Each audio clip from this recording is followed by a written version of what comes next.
ओम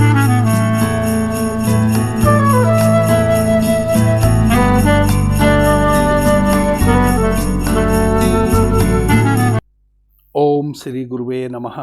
ओम श्री गुरुवे नमः। ओम श्री गुरुवे नमः। अवेकनिंग इनर सेल्फ चैनल पर आप सभी मित्रों का आज की चर्चा में मैं स्वागत करता हूँ। बहुत पवित्र समय हमारे सामने है। आदरणीय मित्रों, एक महान घटना के साक्षी हम बनने जा रहे हैं 2 दिन बाद। वह महान घटना है महाशिवरात्रि का पर्व है, जो 15 फरवरी दिन रविवार हम महाशिवरात्रि के पर्व को मनाने जा रहे हैं। प्रत्येक वर्ष फाल्गुन माह के कृष्ण पक्ष की चतुर्दशी तिथि को महाशिवरात्रि का पर्व मनाया जाता है। शास्त्रों में बहुत सारी घटनाओं का जिक्र है जो उस दिन घटी थी। कुछ किंवदंतियां भी हैं। एक तो अटल सत्य है, वह यह है, फाल्गुन माह के कृष्ण पक्ष की चतुर्दशी तिथि अर्धरात्रि में भगवान शिव और माता पार्वती का मिलन हुआ था। जब भगवान शिव और मां पार्वती का मिलन होता है तो यह केवल 2 मनुष्यों का, 2 व्यक्तियों का मिलन नहीं होता है। यह इस समस्त सृष्टि का मिलन होता है। इस जगत की बहुत बड़ी घटना उस दिन घटती है। माता पार्वती भगवान शिव की शक्ति है। भगवान शिव अविनाशी हैं, जिनका ना कोई आदि है ना अंत है, जिनका कभी जन्म नहीं हुआ, जो नाम रूप से परे हैं, जो जन्म मृत्यु से परे हैं, जिनका स्वभाव शून्य है। शिव कहते हैं कि भगवान शिव और भगवान विष्णु में जब वर्चस्व की होड़ लगी कि कौन ज्यादा शक्तिशाली है, तब एक अग्नि रूपी शिवलिंग का अवतरण हुआ। जब उस अग्नि रूपी शिवलिंग को सूक्ष्मता से देखने का प्रयास किया गया तो उस अग्नि रूपी शिवलिंग का ना तो आदि था कोई और ना अंत था। यानी कि भगवान शिव शिवलिंग रूप में पहली बार फाल्गुन माह के कृष्ण पक्ष की चतुर्दशी तिथि को प्रकट हुए। इस घटना से पता चला कि भगवान शिव ही अनादिकाल से सृष्टि को चलाते आ रहे हैं, इस सृष्टि के नियंता हैं। सृष्टि का नियंता कौन हो सकता है? सृष्टि का नियंता वही हो सकता है जो समस्त सृष्टि में व्याप्त हो, और समस्त सृष्टि में व्याप्त तभी हुआ जा सकता है जब आपका कोई रूप ना हो। जब तक आपका कोई रूप है तब तक आप कैसे समस्त सृष्टि में व्याप्त हो सकते हैं? विचार करके देखो। एक वृक्ष में भी उस वृक्ष को बनाने वाला, उस वृक्ष का नियंता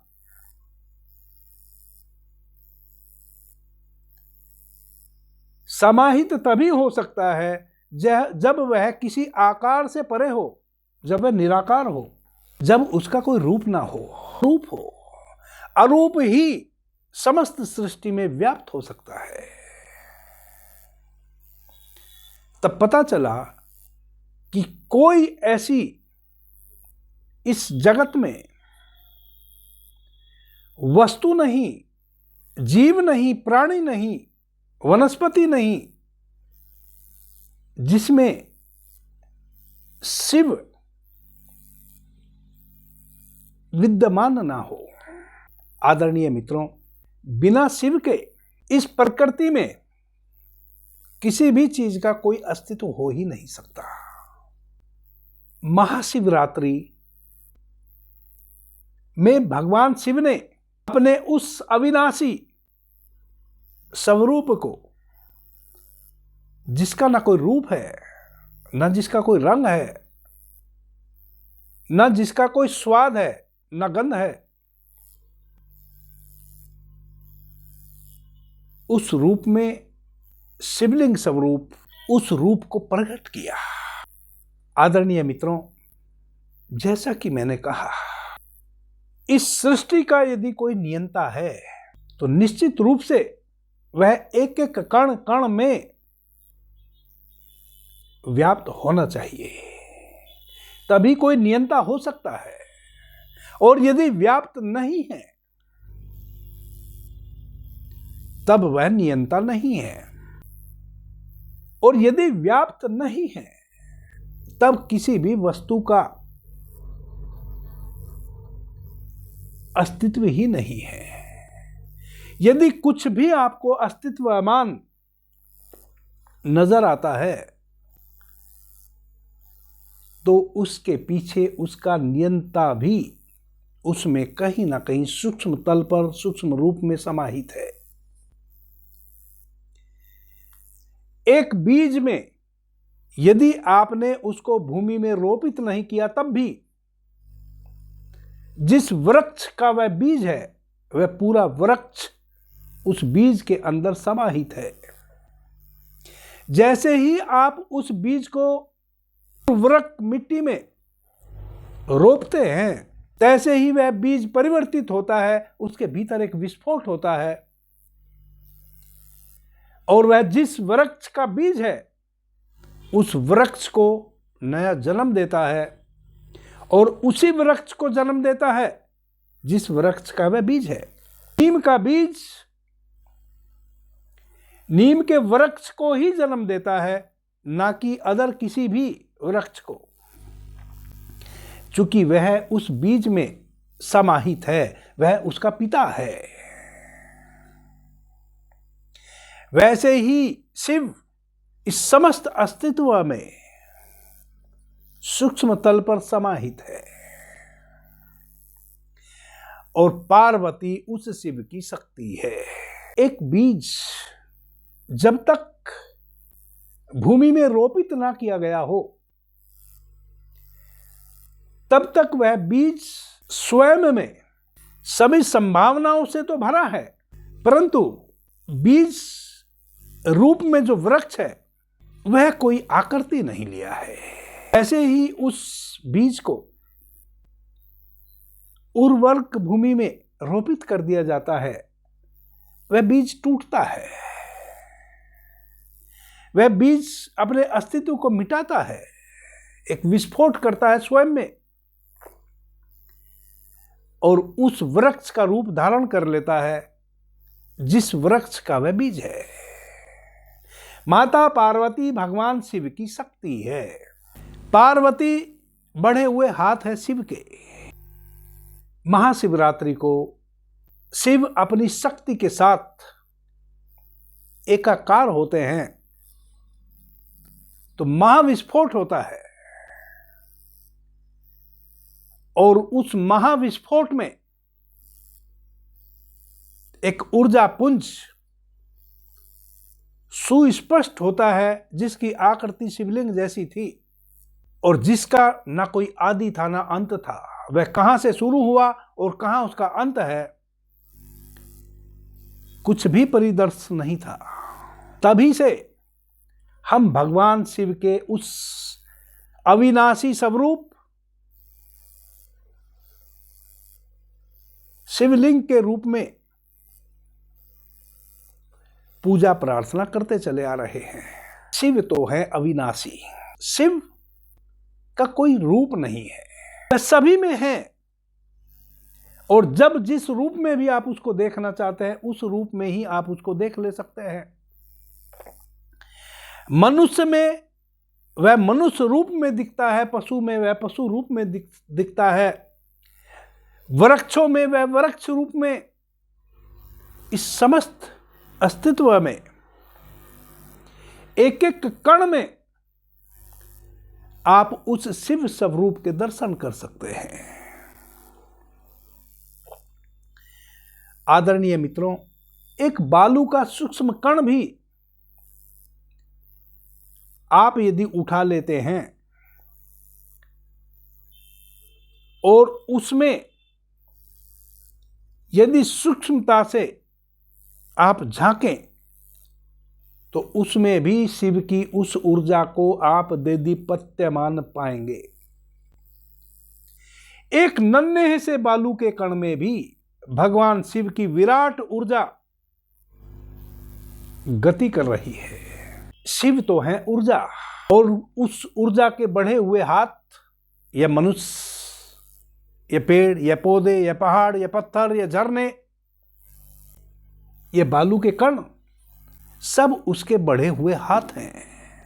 वह नाना रूप में अपनी शक्ति के साथ प्रकट होता है। कहीं वह फूल के माध्यम से हंसता हुआ सूर्य की पहली किरण के साथ खिलता है, कहीं वह झरने के रूप में कलकल बहता है, कहीं वह हवा के झरोखों के रूप में वृक्षों की पत्तियों में सरसर करते हुए, ध्वनि पैदा करते हुए टहलता है। हम अपने भीतर एक क्षण में, एक पल में उस शिव के दर्शन कर सकते हैं। कुछ भी नहीं करना। इससे पहली चर्चा में मैंने बताया था, एक श्वास भीतर आती है जो जीवन लेकर आती है, एक श्वास बाहर जाती है और वापस नहीं आती है। तो जितना भी हमारा दंभ है इस शरीर का, मैं सुंदर हूं, मैं शक्तिशाली हूं, मैं बुद्धिमान हूं, मैं ज्ञानवान हूं, सारा दंभ कुछ ही सेकंड में हमारा चकनाचूर हो जाता है। उस श्वास के कारण ही हमारे भीतर गर्मी है, और वह प्रतिपल श्वास हम भीतर ले रहे हैं, ऐसा क्षण, पल, घड़ी, दिवस नहीं है जब भगवान शिव श्वास के माध्यम से आपके भीतर निरंतर घट ना रहे हों। आप वर्षों से जिस आयु वर्ग के भी हैं, महाशिवरात्रि का पर्व मनाते चले आ रहे हैं, शिव के दर्शन नहीं हुए। जब तक दर्शन ना हो, बस एक क्रियाकलाप भर, असली बात तो अपने भीतर उस शिव को जन्म देने की है। और यह जन्म देना भी एक निरर्थक शब्द है। क्यों? क्योंकि शिव तो आपकी एक एक श्वास में बसे हैं। शिव के बिना तो आपके इस शरीर का कोई अस्तित्व ही नहीं है। आदरणीय मित्रों, पल, घड़ी, समय, तिथि, दिवस वैसे होते हैं जब अस्तित्व में ऊर्जा के तल बदलते हैं। वैसा ही एक दिवस यह है, महाशिवरात्रि का दिवस है, और इसमें भी 24 घंटे में कुछ वैसे पल होते हैं जब समस्त अस्तित्व में सूक्ष्म तल पर ऊर्जा के तल बदलते हैं, जिसको हम कहते हैं शुभ घड़ी, शुभ समय, शुभ मुहूर्त। यदि आपने अपने जीवन में भगवान शिव को जन्माना है, जो कि जन्माना शब्द भी अनमने मन से मैं कह रहा हूं, परंतु आपके लिए तो जन्माना ही होगा यदि आप दर्शन भीतर कर पाए। शिव तो भीतर सदैव से हैं। 15 फरवरी दिन रविवार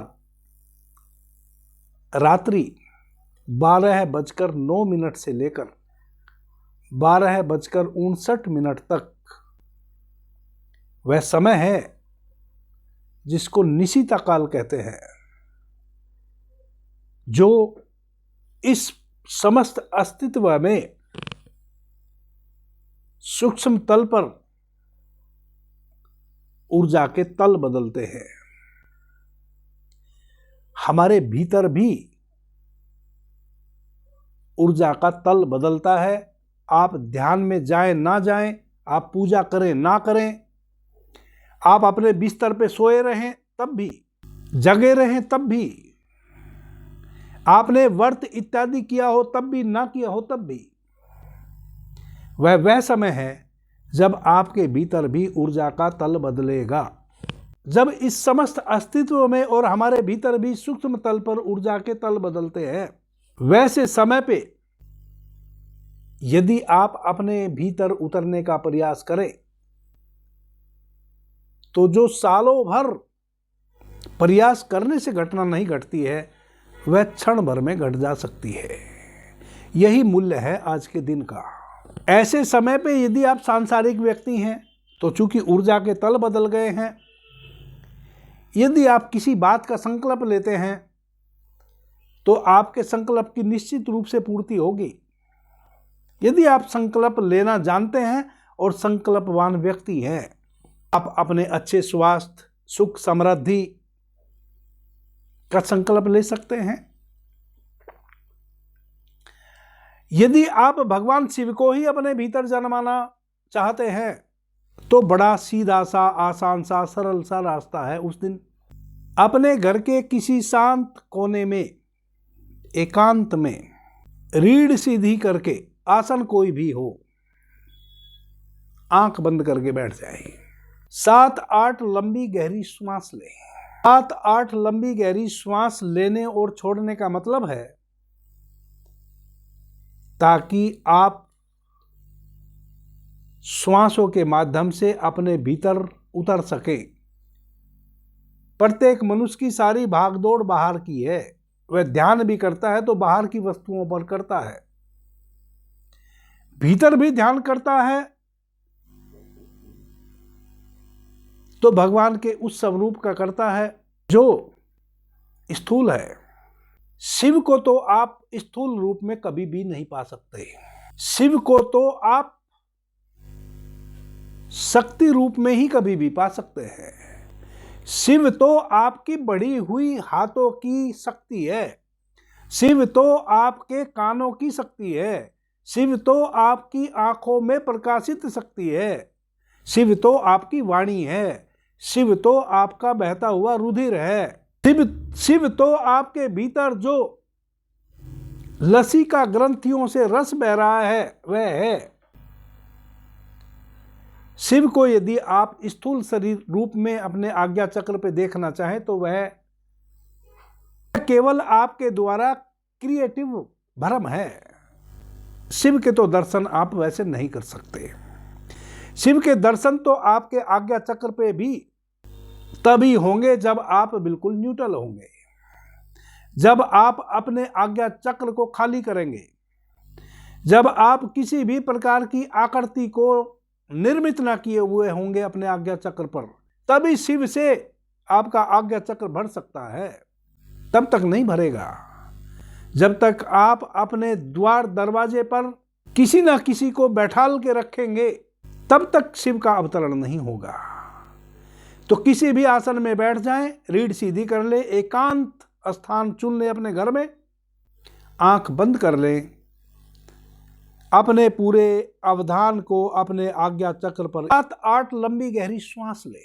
7-8 लंबी गहरी श्वास इस प्रकार से लें कि आप ले ना रहे हैं, केवल श्वास को देख रहे हैं, कब श्वास बाहर गई, कब श्वास भीतर आई। जब आप अपनी श्वासों के प्रति सचेत होते हैं तब आप अपने भीतर पहली बार स्वयं से जुड़े, क्योंकि श्वास आपको भीतर जोड़ने का सेतु है। श्वास को आने दें और जाने दें, केवल 7-8 श्वासों तक आप श्वास के प्रति सचेत रहे। अब अपने पूरे होश को अपने आज्ञा चक्र पे स्थित करें। होश को स्थित कैसे करेंगे? कुछ मित्र यहां अटक जाएंगे, क्योंकि इस तरह की विधियां मैंने पहले भी 10-50 बार बता ली हैं। कुछ मित्रों का अपने आज्ञा चक्र पे ध्यान ही नहीं जाता। वहां भी उनको गदाधारी हनुमान दिखाई देने लगते हैं या त्रिशूलधारी शिव दिखाई देने लगते हैं। कुछ भी नहीं देखना है, केवल अपने आज्ञा चक्र पे स्थित होना है। कैसे स्थित होंगे? जैसे यदि आपके शरीर के किसी अंग में कोई चोट लग जाए या वहां किसी भी कारण से कोई पीड़ा हो, तो आपकी आंख खुली हो या बंद हो, आपका पूरा होश उस पीड़ा वाले स्थान पर होता है। वही विधि है अपने आज्ञा चक्र पे भी स्थित होने की, जिस विधि से आप अपने पैर के अंगूठे में चोट लगने के कारण पूरे होश आपका वहां स्थित रहता है, रात्रि में सोते हुए भी। वही तरीके से आप अपने आज्ञा चक्र पे अपने पूरे होश को लगा ले। वही तरीका है। एक एक श्वास को भीतर अनुभव करें कि वह आपके आज्ञा चक्र पे ही श्वास आ रही है और यहीं से वापस भीतर बाहर लौटकर जा रही है।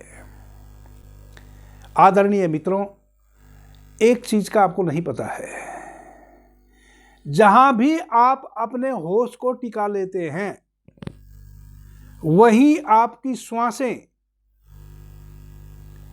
आकर टकराने लगती हैं और एक साउंड भी वहां उत्पन्न होने लगता है, एक ध्वनि भी वहां उत्पन्न होने लगती है और एक प्रकाश भी वहां उत्पन्न होने लगता है। अपने आज्ञा चक्र पे अपने पूरे होश को टिका लें और अब देखें कि जो आप श्वास ले रहे हैं वह श्वास सीधे आपके आज्ञा चक्र पे आ रही है और यहीं से वापस लौट के जा रही है। कुछ ही समय में, 5 मिनट में, 10 मिनट में यह घटना घटेगी कि आपके आज्ञा चक्र पे यह जो थर्ड आई है, जहां माताएं बहनें बिंदी लगाती है, मैंने तिलक लगाया है, आपकी दोनों बाहों के बीच में श्वास वहीं आके ठहरने लगी और वहीं से वापस जाने लगी। शांत चित्त अवस्था में केवल और केवल आपने इतने ही होश को बना के रखना है कि आपकी श्वासें आपके आज्ञा चक्र तक आ रही हैं और यहीं से वापस लौटकर जा रही हैं।